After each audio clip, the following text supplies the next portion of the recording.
Hey y'all, what is up? Welcome back to my channel. Today I am sharing with you my eyeshadow blending tips.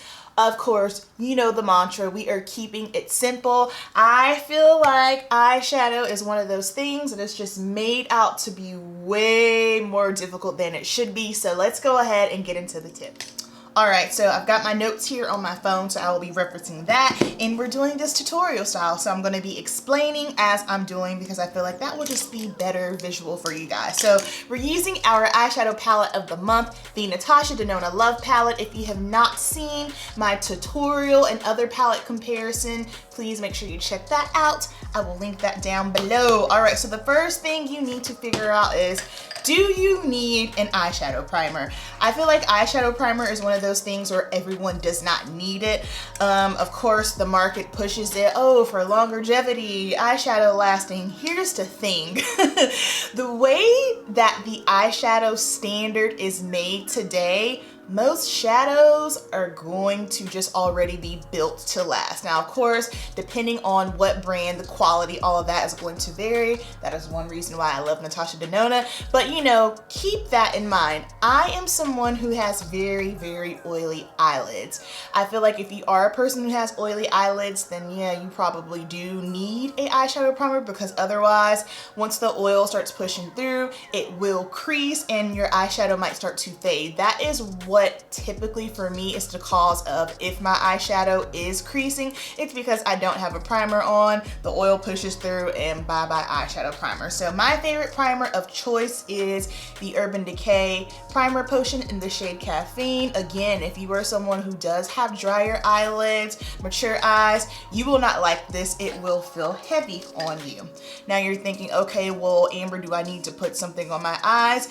What I do sometimes on clients that have drier skin or my more mature clients, I will just take some powder and dust that on the lid. The reason why I will do that is if there is any discoloration in the lid, I can just put some powder on and it'll help give me more of a blank canvas. Some people use concealer and I'm kind of like meh, just depending on the consistency. If you are using a concealer that is a more luminous or dewy consistency, that is never going to set right on your eye, and when you put your eyeshadow on, it's going to be wet and blending's going to be muddy. So if you are going to go that route, make sure you're using a concealer that does set down. Otherwise, it's going to be very difficult to blend. And then there are some people who just don't even use anything at all and they just go right in with their eyeshadow. So make sure you do what is right for you. All right, next up, you got to know your eye shape, guys. Everyone's eye shape is totally different. Some people have far set eyes, some people have close set, some people have almond, some people have hooded, some people have a monolid. You have to know these things about your eyeshadow, because if you're someone who maybe has a hooded eye and you're watching someone who has just all the eye space in the world, then it's going to be a little bit different. Not saying that you can't follow the tips that they're giving, but you have to make sure that no matter who you're following, heck, even if you're following me, you have to make sure that it is going to work for your eye shape. So you have to know your eye shape. I have just a very standard almond eye shape. I have a eyelid space. Some people, when they open up their eyes, all of their lid space is gone, and that is also going to alter how you do your eyeshadow. That is not something that I can demo on myself because I don't have that eye shape. I would have to get a model for that. Maybe that's something that I can do in the future. I can get a model that has maybe more so of a, like, not so much lid space or a hooded eye. Okay, speaking of your eye shape, next up, brush sizes. This is so crucial. For instance, when I'm working on a client, let's say if I'm working on someone who has just a lot of eye space, this large blending brush here is very fluffy. This is a M441. This will work perfect. But if I'm working with someone who has maybe a smaller eye shape, I am going to go in with a smaller blending brush. This is the Morphe M514. I feel like this is something that's not really talked about the most. All you hear people say is you need this brush for blending. Not necessarily, because if you have a small set eye and you're using a huge brush, a brush that's maybe too big for your eye shape to blend, that's going to be very, very difficult. So please be mindful of the brushes that you're going to be using. Also on brushes, Did I mention we're gonna be chatting a lot in this video?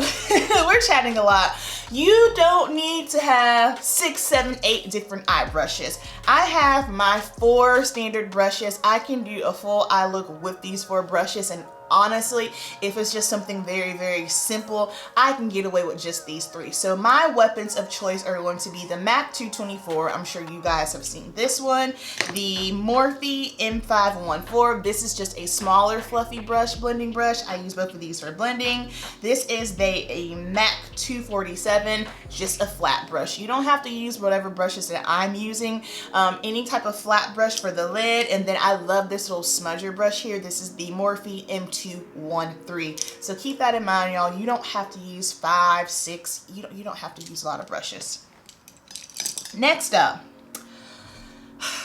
I know this is probably going to ruffle a little feathers here, but you guys, listen up, okay? Listen up closely. You don't have to have a transition shade, a crease shade, a lid shade, a brow bone shade, an inner corner shade, inner tear shade. You do not have to do all of that.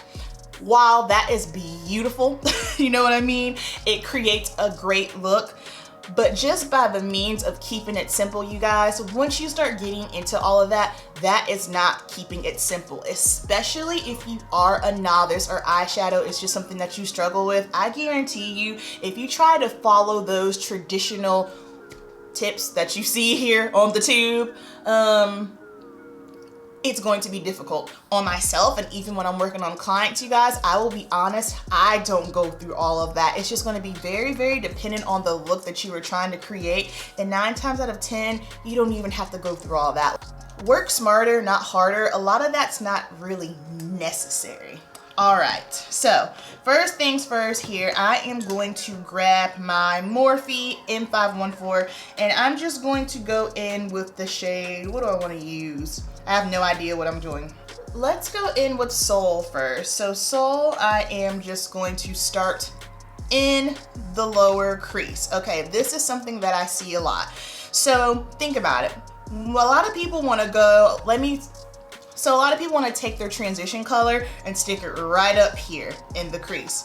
That is far too high. The reason being is because when you start that high up and you start blending, your shadow is probably going to go way higher than what you want.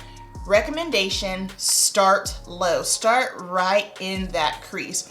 It doesn't matter immediately that when you open your eye, you might not be able to see all the way. Right now, we are just laying down the color, because when you start low, it gives you more wiggle room. When you start blending it out, inevitably, when you start blending out, it's going to push up. It's going to start moving up your eye. So I'm just starting here in the crease and just really saturating that color in there.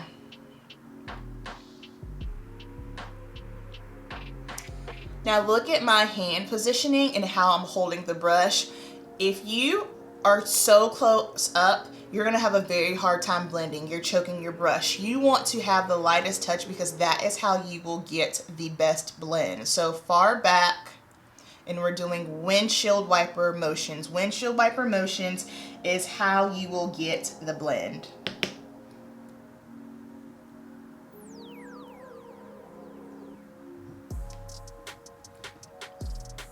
And sometimes, just to get the color going, I will just push it in first and then start blending.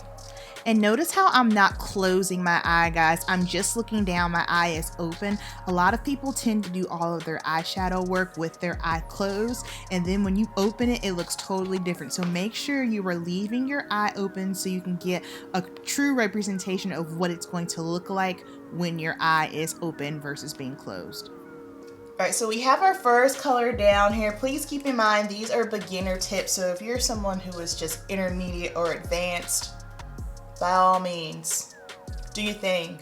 This probably is so minimal and minute to you, but my channel is to help the beginner, help anyone that just wants to have nice looks, but keeping it simple, like not going through all the hoopla. So we have our first color down.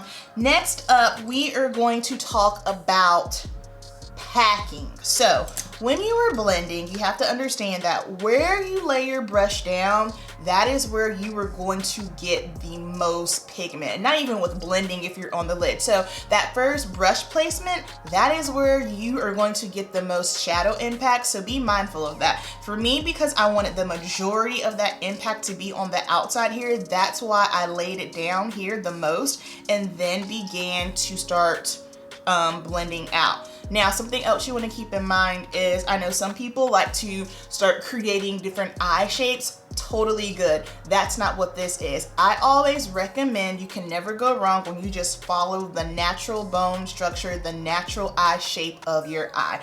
Because if you're not very good at eyeshadow and we get into trying to create different shapes and doing different things with the eyes, it can get very tricky. So I always recommend just follow the natural shape of your eye. You can never go wrong with it, and it's always going to look good because that is what your eye naturally does. All right, so now we're going to do a little packing, and I am going to take, what shade do I want to take here?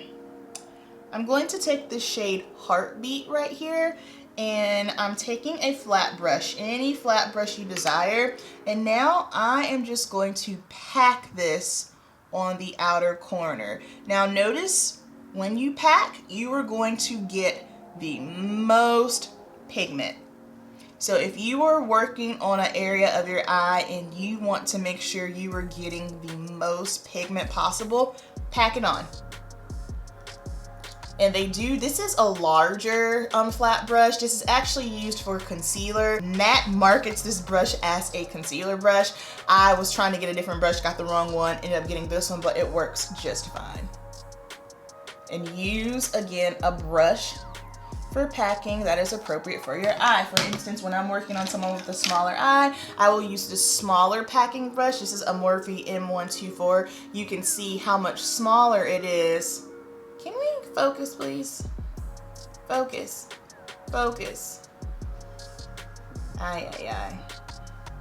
There we go. You can see how much smaller the MAC brush is in comparison to the Morphe brush.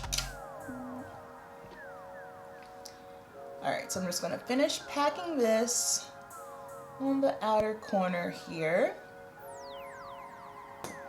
Alright, now pick your blending brush and just start blending that in with the first color you laid down. Now for blending, I like to, when I'm blending colors together, I like to do circular motions. I have found that that just gives the most effortless blending when working with two shades. Now, keep in mind, when you start blending, you are going to blend away a little bit of the pigment. I don't care what eyeshadow palette you're working with, that is always going to happen. So if you felt like maybe you blended a little too much away, easy, just go back in and you can lay down some more color.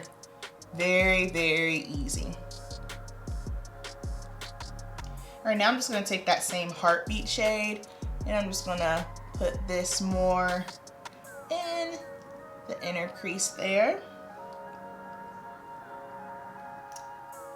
All right, next we're gonna go in with this shade right here in the center, and that is called Pure Love.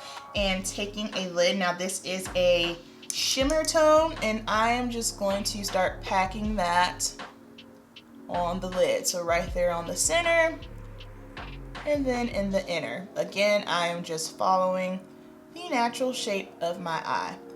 And I like to go over just a little bit of whatever the color is on the outer, because I found for me, that just helps me blend it. And these are just my tips and tricks that have helped me along the way when I'm working on my clients and on myself. Now taking that small Morphe brush again, and I'm just going to do circular motions. And just blend. And that is basically it, you guys. This is just a very, very basic eyeshadow look with basic blending. Now, if you want, of course, add whatever you want. If you are someone who maybe likes to put a little something on the brow bone, then by all means, go for it. Me personally, I don't really care for the highlighted brow bone, but that's just my preference. Typically, I just prefer to do like a little inner corner, so we'll go ahead and do that. And again, this is just gonna be very dependent upon if I want to kick my look up a notch. Like I could very well leave it like this, but if I want to, you know, give it a little extra boom, let's see, I can take the shade Transparent here, or what I will do sometimes if I'm doing an all matte look, these lighter eyeshadows here that you think wouldn't work for your skin, for deeper tones, those are great for the inner tear pop if you want to go the matte way. So, but today we're going to use Transparent, and I'm just going to pop that in the inner corner with this brush. So this Morphe M213, this is a smudger brush. I like this for inner corner or if I am blending out shadow on the bottom lash line. And I'm just going to pop this in here. And that just gives the shadow a little bit more dimension, a little bit more interesting eye look. All right, so that is basically it for the shadow and the blending. I'm just gonna throw on some liner and mascara and then I'll be right back. All right, y'all, so that is going to wrap up today's video. Again, these are just my tips and tricks. I am not the makeup savant. If I do something that you don't like, doesn't work for you, all good. We are all different. What works for me might not work for you and vice versa. I just like to throw my little ideas out there in hopes that it helps at least one of you. Also, I wanted to go back really quick and talk about eyeshadow primers one more time. I know sometimes if we're playing with these fun colors and you need for them to really pop, then yeah, of course, that is where something like a white eyeshadow base will come into play. Nothing wrong with that. Again, like I said, it's just very, very dependent and situational. Also, I wanted to point out that how I always do my makeup here on camera for you guys is exactly how I do my makeup in my everyday life. I'm not someone who alters my makeup for the camera. I don't sit down and say, okay, well, since I know I'm filming, I need to put on this foundation or do this or do that. I don't operate that way. I think that's very, very important to remember, just simply because, you know, with the bigger YouTubers, like that is what they do for a living. That is how they are keeping the lights on. No shame on that. But you know, they do things that typically work best in camera. And you gotta realize some of those things that they might do on camera, like for instance, like a heavy foundation, like a full coverage foundation will look flawless and amazing on camera. But in real life, sometimes it looks crazy. That was one of my struggles with whenever I would do a tutorial, because I felt like my eye looks would never pop or really look the way that they looked in person. But at the same time, I had to realize, hey, this is how I do my makeup in real life and on camera. So just some more food for thought for you, all right, guys? So down below, share your thoughts. Was this helpful? Was this simple? Because y'all know we're always keeping it simple. I have more keep it simple videos and tips coming your way. I love you guys so much. You know the deal. Keep it simple, and I'll see you in the next video. Peace.